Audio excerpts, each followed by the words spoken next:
Liverpool held in the end by Arsenal. And it was a pretty fascinating game, actually, because obviously in the preview we talked about the dynamic, the way that things have been set up, the way that if this was still a title run-in, this would have been such a pressured game, but also the way that Arsenal essentially had nothing to play for. And Liverpool were also technically on the beach or on holiday or doing their pre-season or whatever it is. And I want to break down a little bit of that and obviously the Trent situation in this video. It was interesting to see the reaction to Trent, and it was interesting to see the reaction to the reaction to the reaction to Trent, and so on and so forth. But first of all, let's talk about the game.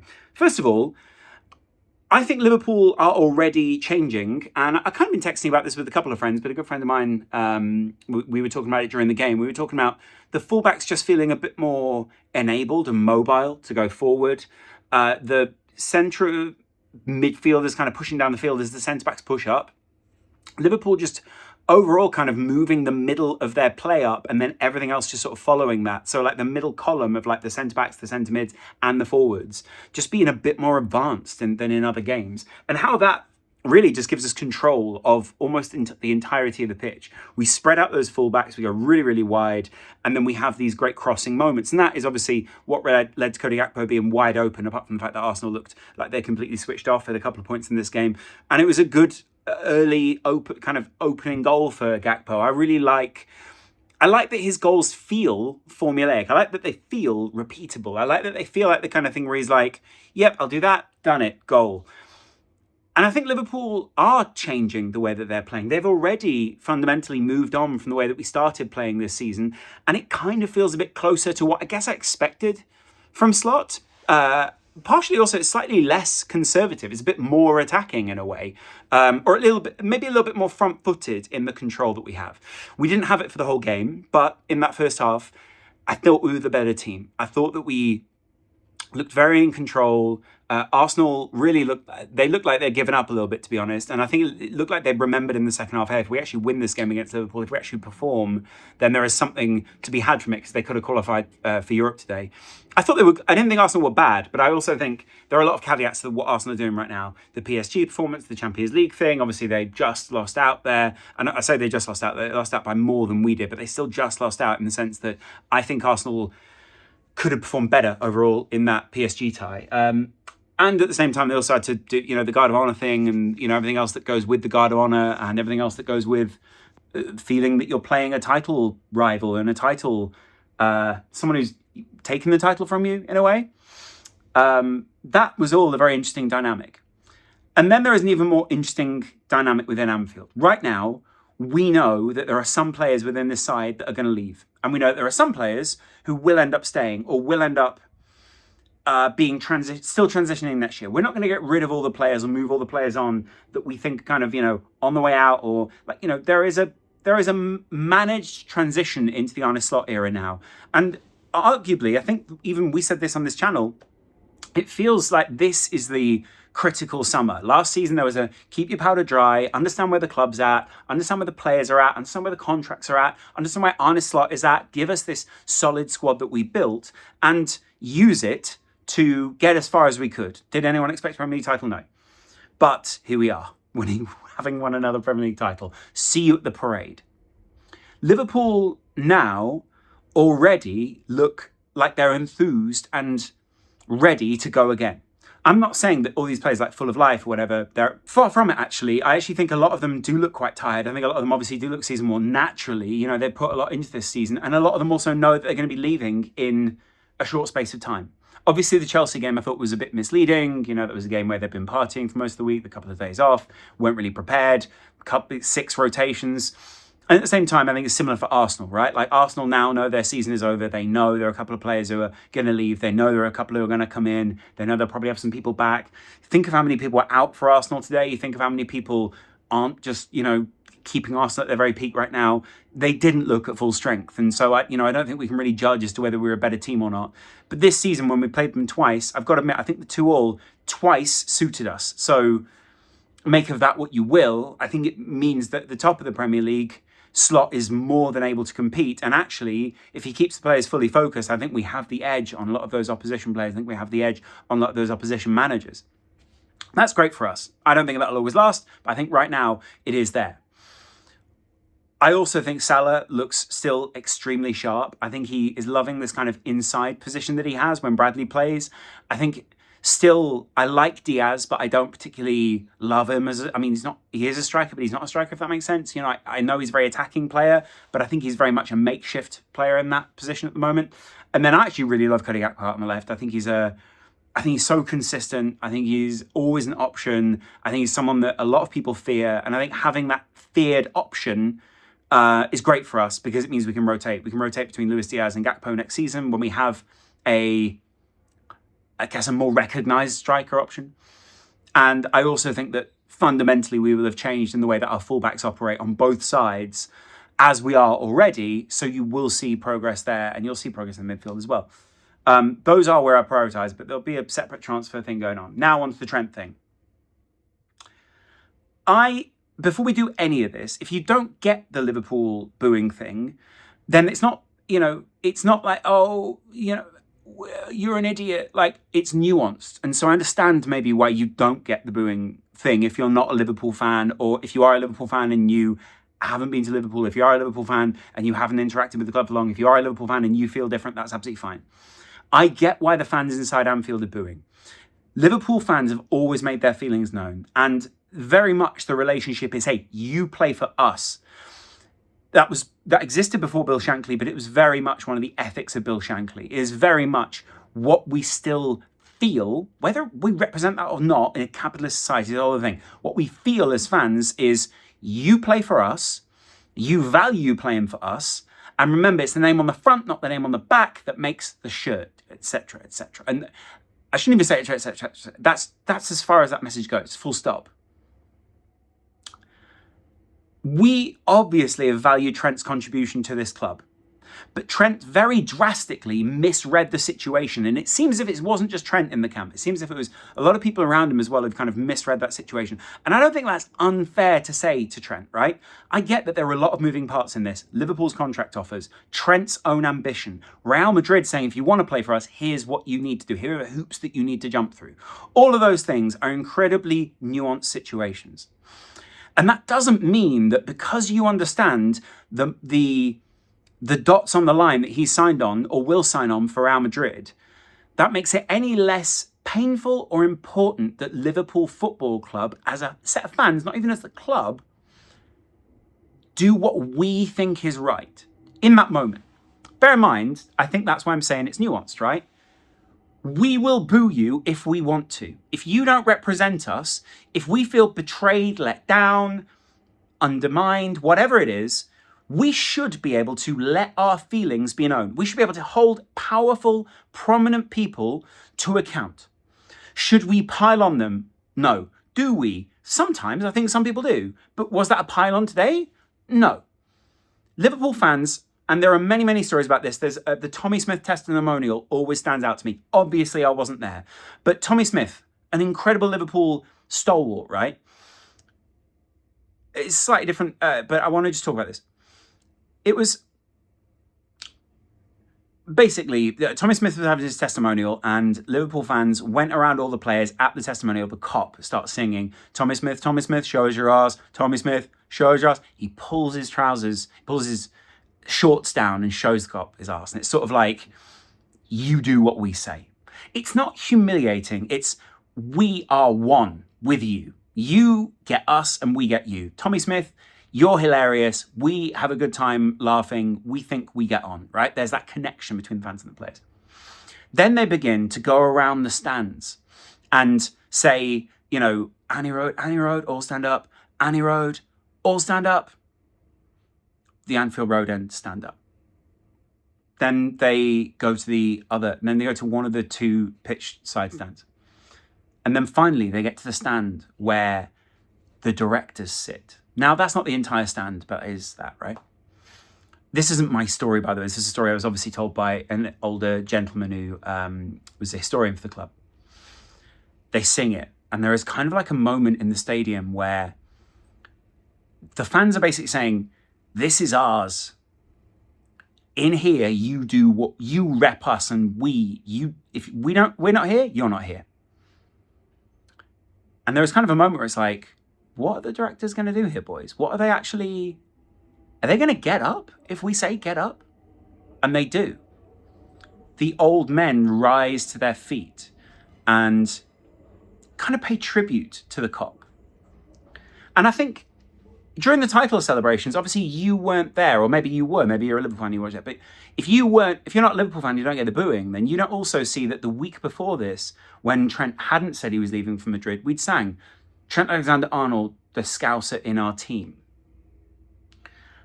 And that felt like, therefore, we got him and he got us. And maybe if we sang this, then he would stay. That might be delusional in your mind, but that's not the point. And there's that moment of like, here we are. We've celebrated this season together. We've all been one. And Salah's kind of emptied his notebook a bit on this as well. I think when you get to the end of seasons, when you've kind of achieved all the goals that you can, when you've done all this stuff, you can't really, there's not much else that can happen. You can sort of tell people. He said that it was weird playing like this. So Trent must have been the same. And I've mentioned it in many videos, 12, 18 months have passed where Trent hasn't been at his very peak. And it seems very clear what his intentions were. But Trent, it feels, has misled or has not made his feelings as clear as Liverpool fans would like him to make them. And it feels as if there's been a flirtation behind the scene and kind of, well, if I run my contract down, then Real Madrid will come for me and then I'll get this. And I'm not saying that's the case, but I'm saying that's how it feels because he hasn't been clear. And so because he hasn't been clear, it has only left Liverpool fans. It's not about, well, we have to assume you think the worst. It's actually about, well, what we actually have to think is, why haven't you valued our input in this? And that's the reality of this, right? And so they feel betrayed. They feel misled. They feel like the flirtation with another team undermines their fundamental relationship with Trent. But at the same time, they know, and this is what great football fans recognize, is 1 minute you can be at the top, the next minute you can be at the very bottom. And they know Trent got us to the top and was part of the process of getting us to the top. But also that if he leaves, then that could be part of our undoing as a club. And he doesn't value that in the same way as we do. Sure, yeah. The text that I got today was like, Trent has been a big part of your success. He's one of your most decorated players ever. Trent is actually far from one of our most decorated players ever. There are some truly decorated players in Liverpool's history. In the modern era, maybe. In the ones that we can remember, sure. But some of these guys in this stadium that were there this weekend, and some of the kids of theirs, have heard those stories of these people who are truly decorated. Club legends, those kind of things. That, I think, is what most people value or want to kind of continue. They want to see that built again. They want to see that in their own lifetime. And Trent was the nearest thing to that. So if you can't get that, I get it. But if you can, then please don't disagree with these people who choose to make their feelings known. It's important that the fans are allowed to make their feelings known. So yeah, it is a weird feeling. Yes, it is a strange time. It's transitional time for Liverpool fans. And that is frustrating and it is weird, but it is football, I think, fundamentally. So if you don't get it, fine. But I don't think telling Liverpool fans how to feel. I get the Jamie Carragher thing of like, don't boo the guy wearing the shirt. It shows, like, first of all, Real Madrid fans have booed their players for much, much less and boo their other players for much, much less on a regular basis. So, good luck at surviving Madrid if that's the way it's going to be. If you want to go test yourself at the ultimate den of, successful fury, then congratulations. But don't expect people to be pleased for you as they leave. In the future, it'll be the Scouser that went off, all these kind of things, and did great things. That's how he'll be claimed.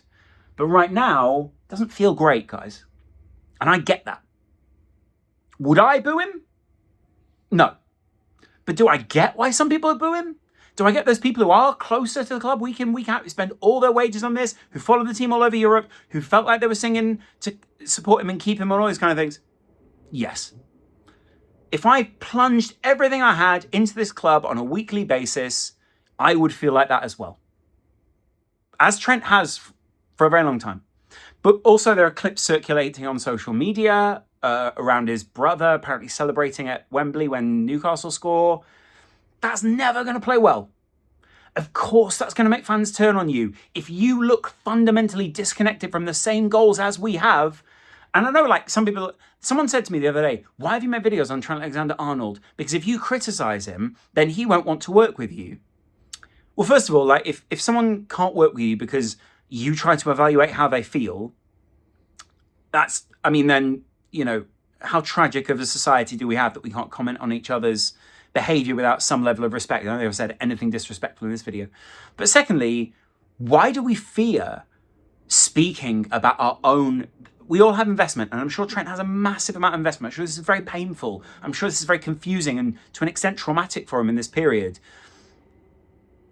But, for that very reason, that's why Liverpool fans 1 minute boo and 1 minute cheer him. It's like, remember, you play for us. You earn these wages. You had all these. The big thing is two things. First of all, you have a platform because of the club.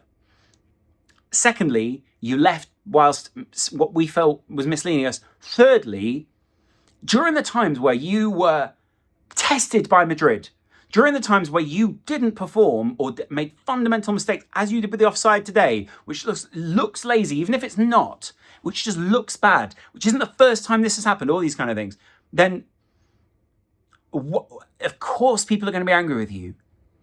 But if someone can't understand that, more fool you. It's not someone's fault. We don't have to justify everything we do as a football club to everyone on Twitter, because frankly, most people on Twitter could care less what those people think. Most people at Liverpool Football Club could care less what CFC Janty or whatever his name is thinks about any of Liverpool Football Club. Who cares what you think? By the way, that's just a random name. No one's picking him out specifically. But genuinely, who cares what that guy thinks about our club? I'm sure he's got some knowledge which we can pull on. Again, I don't know how he feels. I don't know who he is. Sorry, Janty. Trying to be just your name came up first because I see you a lot, and sometimes you say crazy things. I also like that McAllister is still running his heart out. I still like that there are a number of players in there who still seem to really care. I like that we scored that goal late, and it was ruled out, A, because of an offside, which was marginal, but B, because Konate just absolutely palmed someone in the face and he went down. I thought it was heroic. It was Lewis Skelly, I think. I like Lewis Skelly a lot. This was not a representation of this season, but it was a representation of where the end of the Premier League season is at, and where I think it felt a bit pre-season-y, to be honest. It felt a bit like the players in the second half kind of gave up. There is that old stat of Liverpool never lost from a 2-0 lead, which is mad if you think about it. But there's for an extended period or something like that, right? And that, I was worried we were going to lose that for a little while because Arsenal started coming back and it sort of looked a bit like, uh-oh. Even Slot started to look a little bit worried. But he was kind of pacing on the sideline, wasn't he? But I don't get this whole Arsenal are back in it. I know Sky Sports got to make something of it and all these kind of things, but come on, mate. Give it a rest. Broadly, we've changed. We've already changed, and that's what I think was a great takeaway from this weekend for me. We are worthy champions, and I think Arsenal have burned out as much as we have, and City burned out even earlier. So, that's part of winning a league is just outlasting other people, even if you do it from very early on.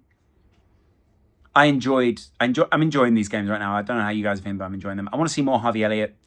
Kies is still not getting any starts. Nunez came on and was fine.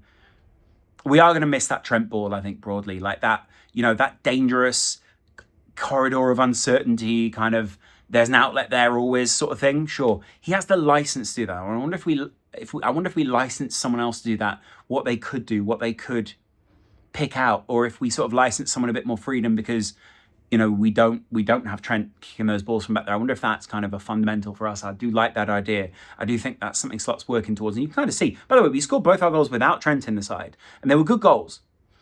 So, yeah, broadly, I think the future feels still pretty good for us. But we've not even brought any transfers in. We've not even changed anything. Let me know what you guys thought in the comments below. Man of the match. I'm always just going to go for McAllister between now and the end of the season. I don't understand why we're not trying to feed Salah the ball more, like force feed him the ball. The guy's got a Premier League season to complete here, guys.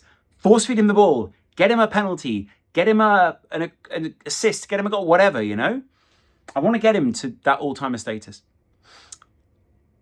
Appreciate you guys watching the channel. Let me know your thoughts on Trent. Let me know your thoughts on the game. Let me know your thoughts on who we're saying goodbye to. Are we saying goodbye to Alice? Do you know what I mean? Yeah, I will chat to you in a little while. There is Patreon down there. There is also obviously a super chat and a Discord. Get in that Discord, come chat, and I'll see you guys probably later today, even tomorrow. Chat to you in a while. Much love. Bye.